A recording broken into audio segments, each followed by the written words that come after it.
태초에 하나님이 천지를 창조하시니라. In the beginning, God created the heaven and the earth. 베레시트 바라 엘로힘 에트하 샤마임 베트하 아레츠. 성경에서 이 말씀만큼 확실하고 가슴을 울리는 말씀이 또 있을까 싶네요. 이 구절 안에 기독교의 모든 신앙이 다 녹아져 있다고 해도 과언이 아닙니다. 태초의 시간과 공간과 물질을 창조하신 하나님은 임마누엘 하나님으로 우리와 늘 함께 하시고 우리를 사랑하사 우리의 죄를 위하여 하나밖에 없는 아들 예수 그리스도를 이 땅에 보내셔서 우리의 죄를 대속하셨습니다. 그리고 그 아들을 통하여 우리를 대속하시고자 십자가 위에 제물이 되게 하셨지요. 그러나 그 아들 예수 그리스도를 다시 살리시어 이제 만왕의 왕이요 만주의 주로 우리 주 예수 그리스도께서 다시 오실 것을 우리 모두가 고대하고 있는 것이지요. 그래서 창조신앙만큼 확실한 것은 없는 것입니다. 창조신앙에 대한 뿌리가 확실하면 어떤 상황에서도 하나님의 통치와 주권, 그리고 그분의 간섭하시는 믿음으로 흔들림이 없는 것이지요. 하나님이 창조주이심을 인정하는 것이 모든 신앙의 출발점임을 인식해야 합니다. 구약 성경에서 십계명에 대한 내용이 두 군데에 나옵니다. 한 곳은 출애굽기 20장이고 다른 한 곳은 신명기 5장입니다. 그런데 두 곳에서 십계명 가운데 네 번째 계명인 안식일을 기억하여 거룩히 지키라는 말씀에 차이가 있음을 알 수 있습니다.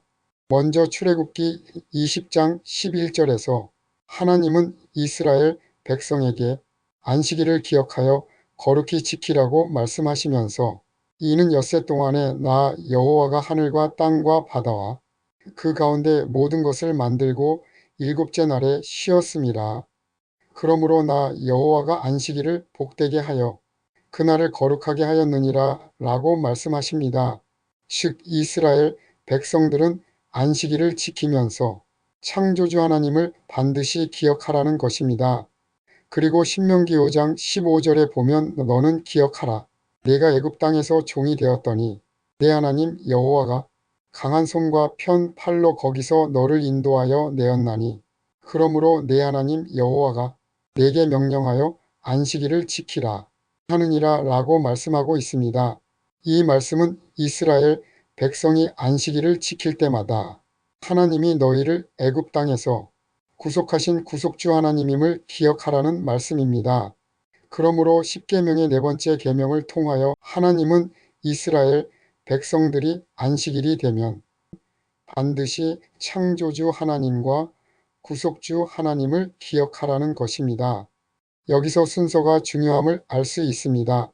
즉 창조주가 먼저이고 그 다음이 구속주입니다.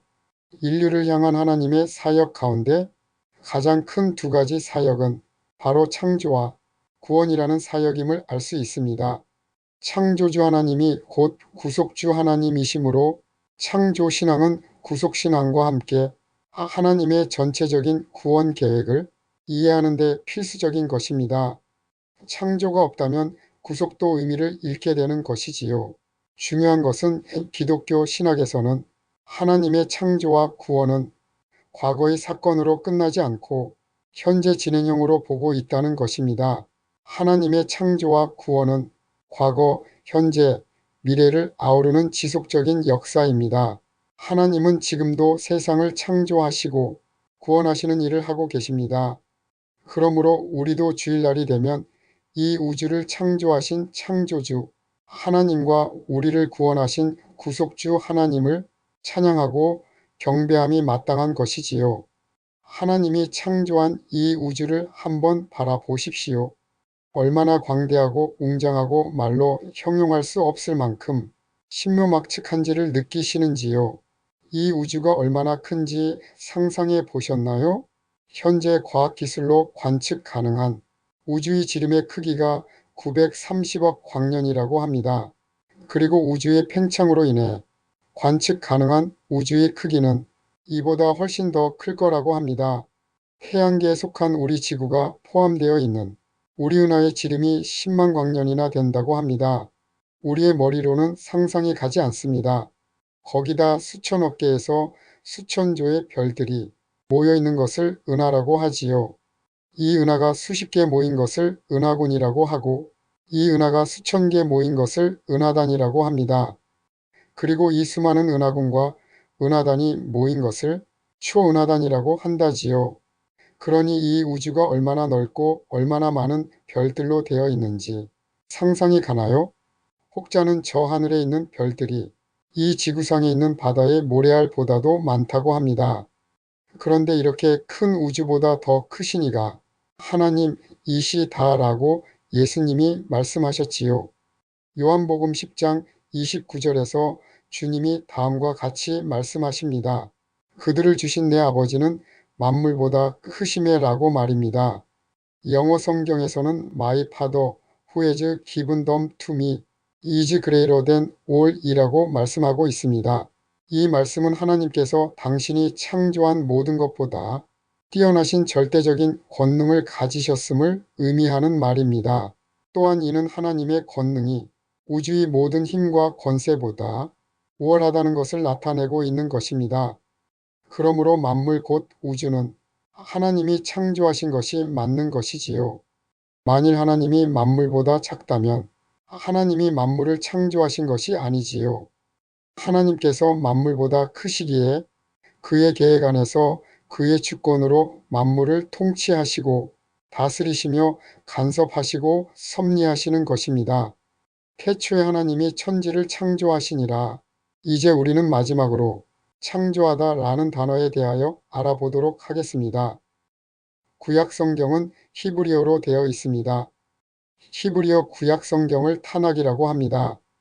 히브리어 성경 타낙은 유대교의 구약 성경의 원형입니다. 히브리어는 유대교에서 신성한 언어로 간주됩니다.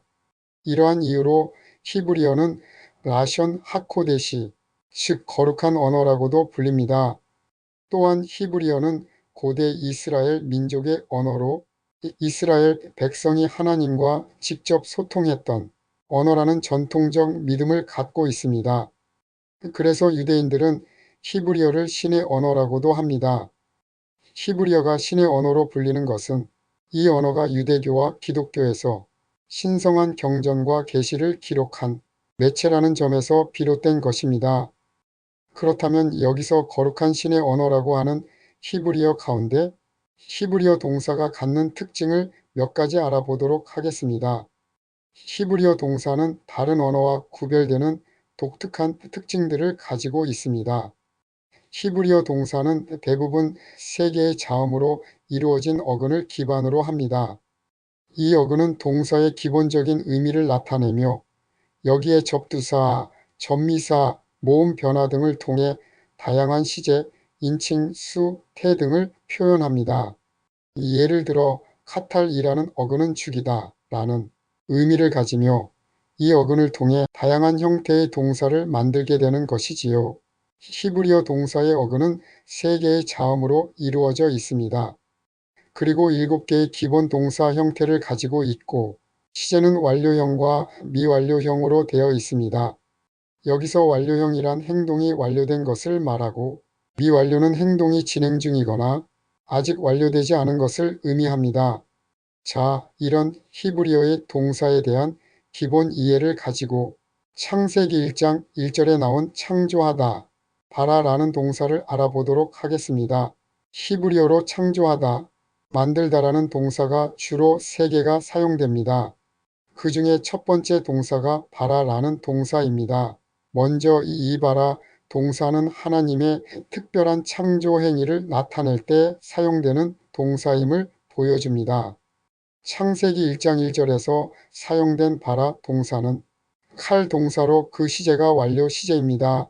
이것으로 보아 하나님께서 이미 태초의 시간과 공간과 물질을 완전하게 창조했다라고 이해하는 것이 타당하다고 봅니다. 이 바라 동사가 칼 동사의 완료형으로 사용될 경우 신적 창조의 권위와 능력과 독창성을 강조하면서 무에서 유로의 창조를 의미하는 절대적 창조를 말하고 있다고 봅니다. 이것을 라틴어로 크레아티오 엑스 니힐리오라고 합니다. 창조하다 봐라 동사의 주어가 반드시 하나님만을 주어로 사용하는 것은 아닙니다. 봐라 동사가 PL형일 경우에는 사람을 주어로 사용되기도 합니다. 그럴 때는 조각하다, 새기다, 파괴하다 라는 의미로 사용됩니다.